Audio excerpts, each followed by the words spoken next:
What's going on, people? We are back at it again with another episode of RCC Studies. I am John. This is... I'm Vermon. What's up, man? Hey, how you doing? You Man. good? You good, fam? I'm doing good, bro. Yeah. I just had some coffee. You know what I'm saying? Vacation's on the way. Hey, help is on the way. He's been talking about vacation for a good year now. Well, you know what happened was, What happened was... Well, what had happened was, you ever seen Martin? Yeah. For those my Martin fans out there, what had happened was, there was a thing called the global pandemic, and Heard of it. we was going to go a couple different places and kind of shut it down. So we got to live it up this time around. Yeah, awesome. Do it. And we're celebrating 10 years of marriage. 10-year anniversary, so it's gonna be dope. And somebody told me, they said I'm either working or I'm on vacation. Yeah. And No lies detected, right? isn't that the way to like live life or something? That's it. But now I'm doing good, man. Well, listen, we're gonna be in Romans 12, verses 14 to 21. We're actually gonna be finishing up the chapter of Romans 12, which has been a great chapter. So let me read our passage and then we will dive in. Verse 14 says, Bless those who persecute you. Bless and do not curse them. Rejoice with those who rejoice. Weep with those who weep. Live in harmony with one another. Do not be haughty, but associate with the lowly. Never be wise in your own sight. Repay no one evil for evil, but give thought to what is honorable in the sight of all. If possible, so far as it depends on you, live peaceably with all. Beloved, never avenge yourselves, but leave it to the wrath of God. For it is written, vengeance is mine, I will repay, says the Lord. Do the contrary. If your enemy is hungry, feed him. If he is thirsty, give him something to drink, for by doing so you will heap burning coals on his head.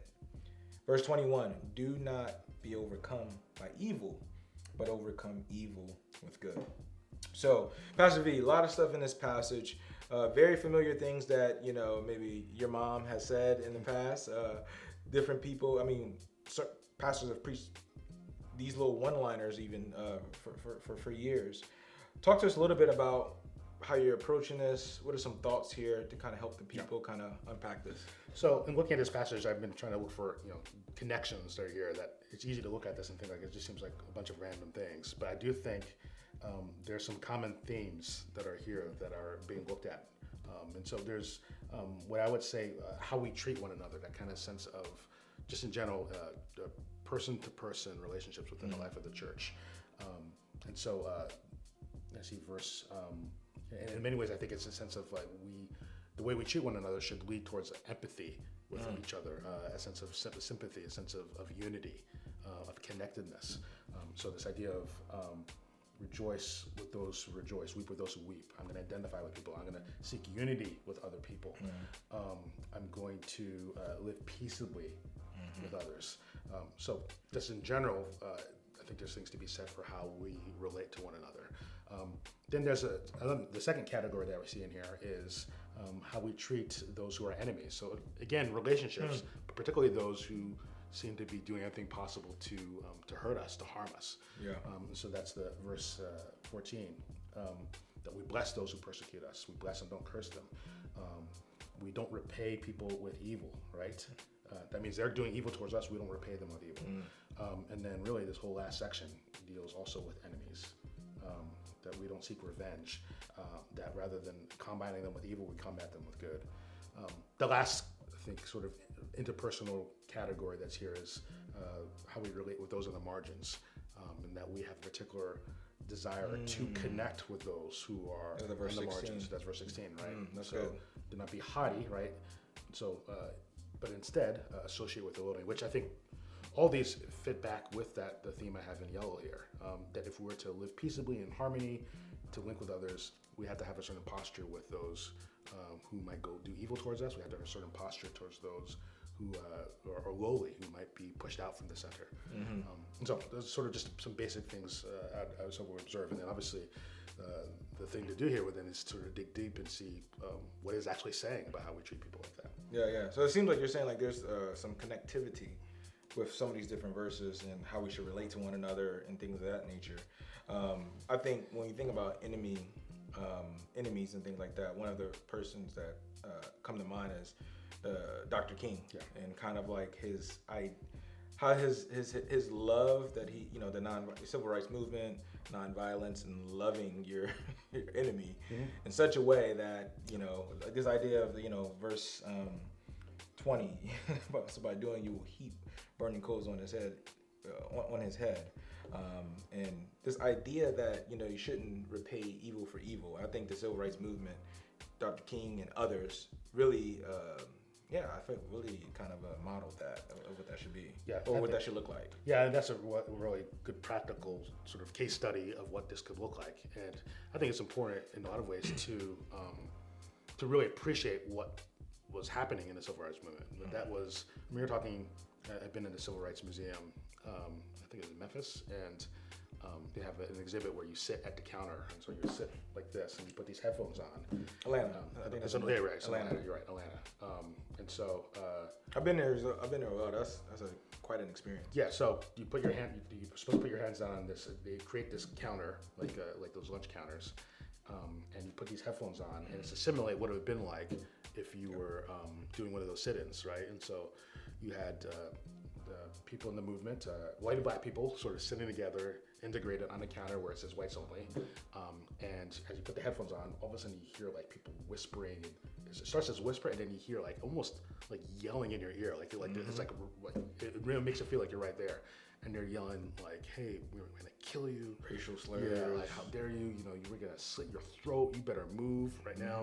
And of course, you know, this isn't simulating the whole experience. It's intense, and that's just simulating. And the stool shakes because they would grab the stool and shake people. And of course, you know, that doesn't simulate the whole experience because, you know, in front of you, they show some pictures of what happened. Also, they would be pouring salt on you. They'd be throwing stuff on you, dumping things on you. People standing there with knives, like looking like they're gonna like knife you. I mean, so I say all to say is that, I mean, that's one of the clearest examples of evil being done. And one of the things I think, one of the things that resonates with the movement is, you know, in training for this, they had to really train to do these type of things. Basically, the thing was, you know, we will heap burning coals on their head, right? Basically, by being nonviolent, by not responding with evil, but overcoming with good. The good of showing we're made in the image of God, and we should be able to be in community with one another. We should be able to live in harmony with each other and live peaceably with one another.